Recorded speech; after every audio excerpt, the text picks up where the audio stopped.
ವ್ಯಕ್ತವಾಗುತ್ತಿದೆ. ನಿರ್ದೇಶಕ ರಕ್ಷಿತ್ ಮಾತಾಡಿ ತಾನು ಪೂರ್ಣಚಂದ್ರ ತೇಜಸ್ವಿಯವರ ಕತೆ ಕಾದಂಬರಿಗಳನ್ನು ಓದುತ್ತಾ ಬೆಳೆದವನು ಎಂದು ತಿಳಿಸಿದರು.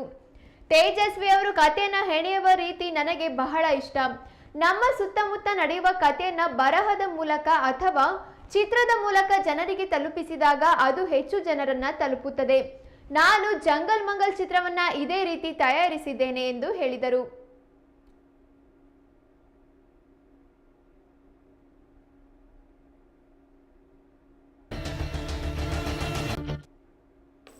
STC ಇಂದ ಶಶಿಕುಮಾರ್ ಅವರು, ಮುರಳಿ ಅವರು, ಆಮೇಲೆ ಮೈಸೂರಿಗೆ ಸ್ವಾಗತ ಬಯಸ್ತಿದೆ. ಸೊ ಮೊದಲನೇದಾಗಿ ನಮ್ದು ಜಂಗಲ್ ಮಂಗಲ್ ಅನ್ನುವಂಥ ಸಿನಿಮಾ, ಅಂದ್ರೆ ಇದು ಇನ್ನಷ್ಟು ಈ ಸಿನಿಮಾ ಇದಾಗಬೇಕು. ಏನಕ್ಕಂದ್ರೆ ಸ್ಪೆಷಲಿ ನಮ್ಮ ಸಿನಿಮಾದ ಎಡಿಟರ್ ಮತ್ತೆ ನಿರ್ಮಾಪಕರಲ್ಲಿ ಒಬ್ಬ ಮನು ಶೇಟ್ಕರ್ ಅಂತ, ಅವರು ಅಲ್ಲಿ ಅರೆಮಲೆನಾಡು ಆ ಪ್ರದೇಶದಲ್ಲಿ ತೆಗೆದಿದ್ರು ಆ ಶೇಡ್ಗಾರ್ ಅಲ್ಲಿನ ಒಂದಷ್ಟು ಜನಕ್ಕೆ ತೋರಿಸಿದಾಗ ಅವರಿಗೂ ಅಷ್ಟೇ ಮತ್ತೆ ಕರಾವಳಿ ಭಾಗ ಎಲ್ಲಾ ಕಡೆ ರಿಲೇಟೇಬಲ್ ಆಗಿರೋದ್ರಿಂದ ಶಿವಮೊಗ್ಗದ ಜನತೆಗೆ ಇನ್ನಷ್ಟು ತಲುಪಬೇಕು ಅನ್ನೋದು ನಮ್ಮ ಉದ್ದೇಶ. ಇವ್ರದ್ದು ಮೊದಲನೇ ಇವರು ಈಗ ಅವನು ಮತ್ತೆ ಶ್ರಾವಣಿ ಅಂತ ಸೀರಿಯಲ್ ಅಲ್ಲಿ ಬರ್ತಿದ್ದಾರೆ. ಸಿನಿಮಾ ಫಸ್ಟ್ ಸಿನಿಮಾ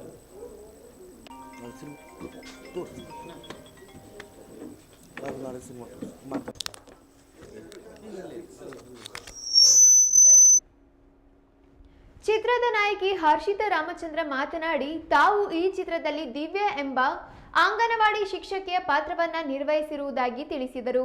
ಈ ಹಿಂದೆ ಧಾರಾವಾಹಿಗಳಲ್ಲಿ ನಟಿಸಿದ್ದ ತಾನು ಇದೇ ಮೊದಲ ಬಾರಿಗೆ ಚಿತ್ರವೊಂದರಲ್ಲಿ ನಾಯಕಿಯಾಗಿ ನಟಿಸಿದ್ದೇನೆ.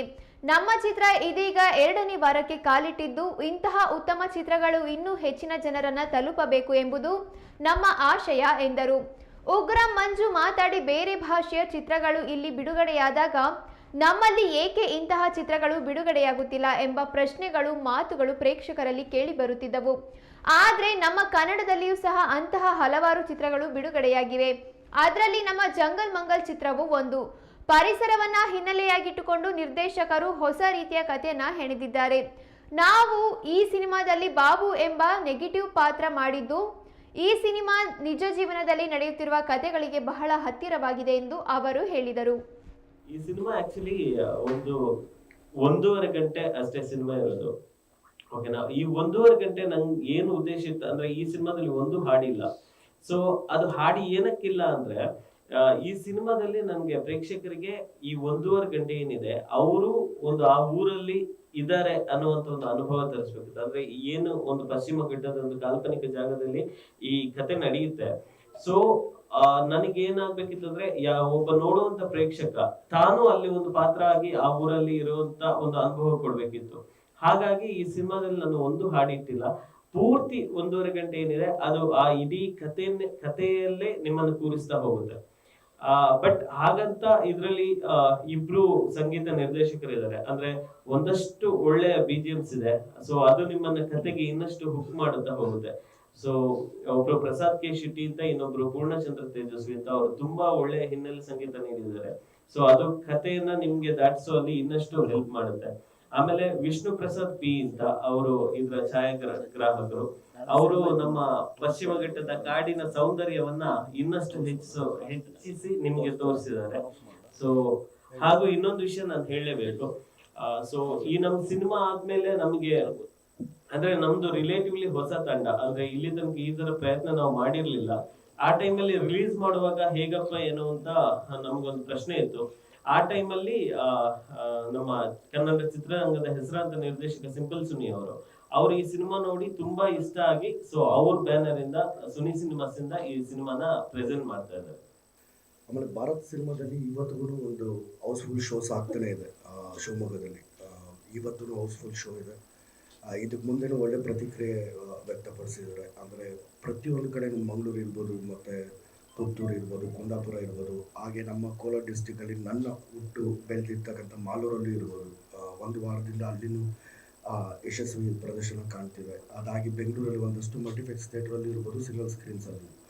ಆಮೇಲೆ ಒಂದು ಒಳ್ಳೆ ಪ್ರಯತ್ನ ಪಟ್ಟಿದ್ದಾವೆ ಅಂತ ಹೇಳೋಕ್ಕೆ ಹೆಮ್ಮೆ ಆಗುತ್ತೆ ನಮಗೆ. ಅಂದರೆ ಒಂದಷ್ಟು ಜನ ಇತ್ತೀಚಿನ ದಿನಗಳಲ್ಲಿ ಒಂದಷ್ಟು ಸಿನಿಮಾಗಳು ನೋಡಿ, ಪರಭಾಷಾ ಚಿತ್ರಗಳು ನೋಡಿ, ಪರಭಾಷಾ ಚಿತ್ರಗಳನ್ನ ಉಗುಳೋದ್ರಲ್ಲೇ ನಮ್ಮದು ಒಂದಷ್ಟು ಜನರು ಕಾಲ ಕಳೆದ್ಬಿಟ್ಟಿದ್ದಾವೆ. ಅಂದರೆ ನಮ್ಮ ಕನ್ನಡದಲ್ಲಿ ಒಳ್ಳೆಯ ಸಿನಿಮಾ ಬರ್ತಿಲ್ಲ, ಒಂದು ಲೋ ಬಜೆಟ್ ಇರ್ಬೋದು, ಒಂದು ಪ್ರಯೋಗಗಳಾಗ್ತಿಲ್ಲ, ಹೊಸ ಪ್ರಯತ್ನಗಳಾಗ್ತಿಲ್ಲ ಅಂತ ಹೇಳಿನೇ ಒಂದಷ್ಟು ಪರಭಾಷೆಗಳನ್ನ ಹೊಗಳೋದ್ರಲ್ಲೇ ಒಂದಷ್ಟು ಕಾಲ ಕಳೆದಿರೋದ್ರಲ್ಲಿ ಇವತ್ತು ಅದಕ್ಕೆಲ್ಲ ಉತ್ತರ ಕೊಡುವಂಥ ಒಂದು ಸಿನಿಮಾ ಮಾಡಿದ್ದೇವೆ.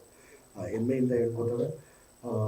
ಏಕೆಂದರೆ ಒಂದಷ್ಟು ಪರಿಸರನ ಇಟ್ಕೊಂಡು ಒಂದು ನಡೆದಿರ್ತಕ್ಕಂಥ ಒಂದಷ್ಟು ಘಟನೆಗಳನ್ನ ಇಟ್ಕೊಂಡು ಒಂದು ಹೊಸ ರೀತಿಯಲ್ಲೇ ತೋರಿಸಿರ್ತಕ್ಕಂಥ ನಿರ್ದೇಶಕರು ರಕ್ಷಿತ್ ಅವರು ಈ ಸಿನಿಮಾದಲ್ಲಿ ಒಂದು ಬಾಬು ಅನ್ನೋ ಒಂದು ನೆಗೆಟಿವ್ ಕ್ಯಾರೆಕ್ಟ್ರು ನನಗೆ ಕೊಟ್ಟಿರೋಂಥದ್ದು. ಒಂದು ಇಡೀ ಸಿನಿಮಾ ಒಂದು ಸಸ್ಪೆನ್ಸ್ ಥ್ರಿಲ್ಲರಲ್ಲೇ ನಡೆಯುತ್ತೆ. ಅದಾಗಿ ಒಂದು ಹೆಣ್ಣಿನ ಸುತ್ತಮುತ್ತ ಆಗುವಂಥ ಒಂದು ಕತೆ. ಅದಾಗಿ ಪರಿಸರ ಅಂತಂದರೆ ನಾವು ನೇಚರ್ ಅಂದರೆ ಒಂದು ತಾಯಿಗೆ ಹೋಲಿಕೆ ಮಾಡ್ತೀವಿ. ಅದಾದಮೇಲೆ ಒಂದಷ್ಟು ಕರ್ಮ ಧರ್ಮಗಳ ಬಗ್ಗೆ ಮಾತಾಡ್ತೀವಿ. ಯಾರೇ ಆಗಲಿ ಒಂದು ಕರ್ಮ ಮಾಡಿದರೆ ಅದನ್ನು ಅನುಭವಿಸಲೇಬೇಕು ಅನ್ನೋದು ನಾವು ಯಾವಾಗಲೂ ಆಡು ಭಾಷೆನಲ್ಲಿ ಹೇಳ್ತಾನೆ ಇರ್ತೀವಿ. ಬಟ್ ಒಂದಷ್ಟು ಪ್ರಶ್ನೆಗಳಿಗೆ ಒಂದಷ್ಟು ಇದಕ್ಕೆಲ್ಲನೂ ಈ ಸಿನಿಮಾ ನೋಡಿದ್ರೆ ನಮ್ಮ ನಿಜ ಜೀವನದಲ್ಲಿ ಆಗಿರ್ತಕ್ಕಂಥ ಕೆಲವೊಂದು ಘಟನೆಗಳಿಗೆ ಕೆಲವೊಂದು ಇನ್ಸಿಡೆಂಟ್ಸ್ಗೆಲ್ಲ ಸಾಕ್ಷಿ ಆಗ್ತಾ ಹೋಗುತ್ತೆ ಈ ಸಿನಿಮಾದಲ್ಲಿ ನಂದು ಬಾಬು ಅನ್ನೋ ಪಾತ್ರ. ನಾನು ಬಿಗ್ ಬಾಸ್ ಮನೆಯಿಂದ ಆಚೆ ಬಂದಾದ್ಮೇಲೆ ಇದು ನನ್ನ ಫಸ್ಟ್ ಸಿನಿಮಾ ರಿಲೀಸ್ ಆಗಿರ್ತಕ್ಕಂಥದ್ದು. ಈ ಸಿನಿಮಾಗೆ ಕೊಟ್ಟಿರ್ತಕ್ಕಂಥ ಜನರ ಪ್ರಶಂಸೆ ಏನಿದೆಯೋ ಅದೆಲ್ಲದಕ್ಕೂ ಥ್ಯಾಂಕ್ ಯು. ಹಾಗೆ ವಿಶೇಷವಾಗಿ ಇವತ್ತು ನಾವು ಶಿವಮೊಗ್ಗಕ್ಕೆ ಬಂದು ಶಿವಮೊಗ್ಗದ ಜನತೆಗೆ ಥ್ಯಾಂಕ್ ಯು, ಇಡೀ ತಂಡದ ಕಡೆಯಿಂದ ಥ್ಯಾಂಕ್ ಯು ಹೇಳೋಕ್ಕೆ ಇಷ್ಟಪಡ್ತೀನಿ. ಹಾಗೆ ನನ್ನ ವೈಯಕ್ತಿಕವಾಗೂ ಅಷ್ಟೇ ಇಲ್ಲಿ ಶಿವಮೊಗ್ಗದಲ್ಲಿ ಬಹಳಷ್ಟು ಪ್ರೆಸ್ ಮೀಟ್ಗಳಿಗೆ ಅಂದರೆ ಒಂದಷ್ಟು ಸಿನಿಮಾಗಳಿಗೆಲ್ಲ ಬಂದು ಹೋಗ್ತಿರ್ತಾರೆ. ಆವಾಗ ಒಂದಷ್ಟು ಜನ ಯಾರು ನನಗೆ ಪರಿಚಯ ಇರ್ತಾರೋ, ನನ್ನ ಸ್ನೇಹಿತರಿರ್ಬೋದು, ನನಗಿಂತ ಹಿರಿಯರು ಇರ್ಬೋದು, ಅವರೆಲ್ಲ ಸಿನಿಮಾ ನೋಡಿದವರು ಒಳ್ಳೆ ಪ್ರಶಂಸೆ ವ್ಯಕ್ತಪಡಿಸಿದ್ದಾರೆ. ದಯವಿಟ್ಟು ಇಲ್ಲಿ ಯಾರ್ಯಾರು ಸಿನಿಮಾ ನೋಡಿಲ್ಲೋ ಭಾರತ್ ಸಿನಿಮಾದಲ್ಲಿ ಶೋಸ್ ಇರುತ್ತೆ, ಇನ್ನು ನೆಕ್ಸ್ಟ್ ವಾರನೂ ಕಂಟಿನ್ಯೂ ಆಗುತ್ತೆ. ದಯವಿಟ್ಟು ನಿಮಗೆಲ್ರಿಗೂ ಇಷ್ಟ ಆಗುತ್ತೆ.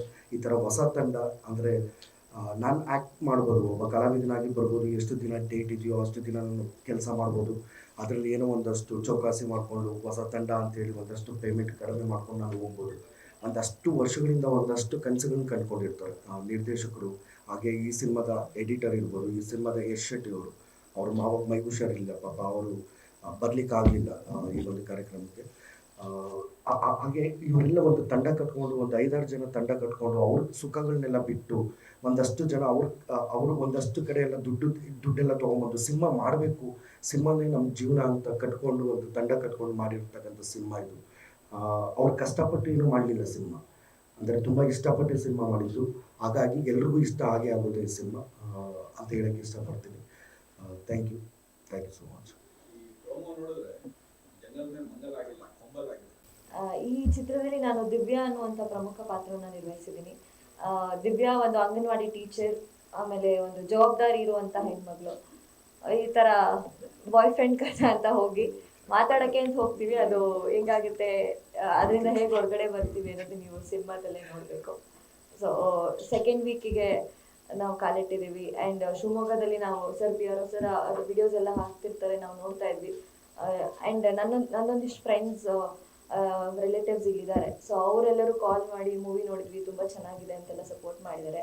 ಧನ್ಯವಾದಗಳು ಶಿವಮೊಗ್ಗಕ್ಕೆ ಜನತೆಗೆ. ಆ್ಯಂಡ್ ಇದೇ ಥರ ಸಪೋರ್ಟ್ ಮಾಡ್ತೀರಿ.